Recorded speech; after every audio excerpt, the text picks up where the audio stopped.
doctors, I'm not a doctor. I'm just a guy who watches football and understands quite a bit of it, and quite a lot of it, my opinion-wise anyway. But doctors have decided to remove the pin from Russell Wilson's finger that he hurt a few weeks ago, and they said he's about ahead of schedule. So we all thought at 6 weeks it could actually be 4 weeks, which was a good sign for the Seahawks. They need him on this field because it makes their life a lot easier. Zach Wilson ended up spraining his PCL, which is the tendon that pretty much holds your kneecap together.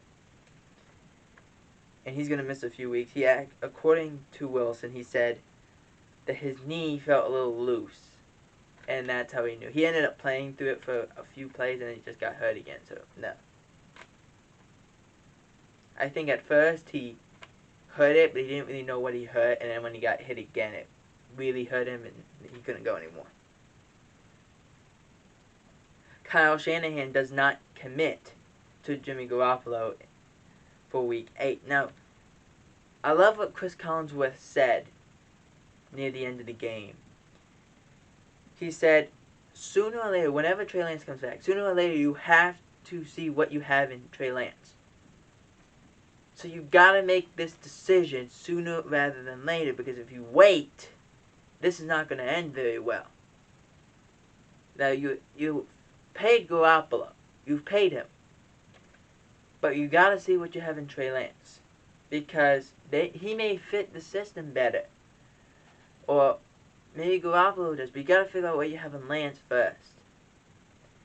And that's all he was saying. It wasn't like he was saying we want to get rid of Jimmy Garoppolo. That's not what he said. He said we just want to see what our options are and what Trey Lance has to offer.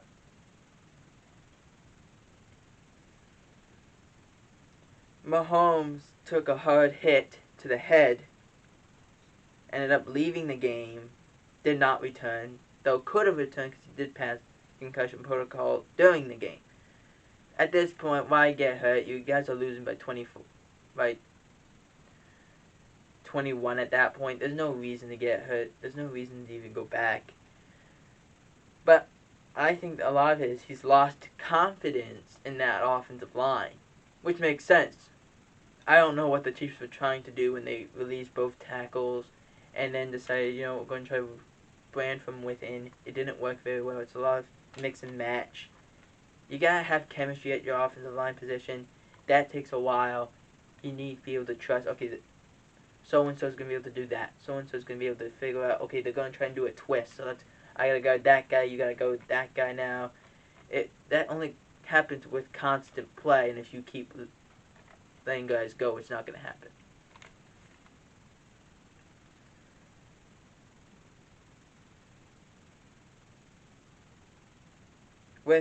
And this was a great moment. I saw this, and I was like, well, and I want to explain this whole scenario as best as I can. During the Tampa Bay vs. Bears contest with about 33 seconds left to go in the game, Tom Brady went, and there was a young boy who was a Tom Brady fan. And Brady went up to him, gave him his hat, which is the hat, they have 100 of these, thousands of these, but it's for October, so they have the colors on it. And he gave him the hat. He shook his hand, and to the point that near the end of the game, the boy ended up crying. He broke down and cried because he was so happy. He got to meet his hero. He got to shake Brady's hand. He got to have the hat that Tom Brady wore. When you meet your idol, and this is really what football is all about, it's all about pleasing the fans. As much as it is a game, and we're trying to play the game, we're trying to win the game, it's all about pleasing the fans. They came, you got to put on a show. And this kid, he wanted just to meet his idol. And Brady went up to him, gave him his hat, shook his hand.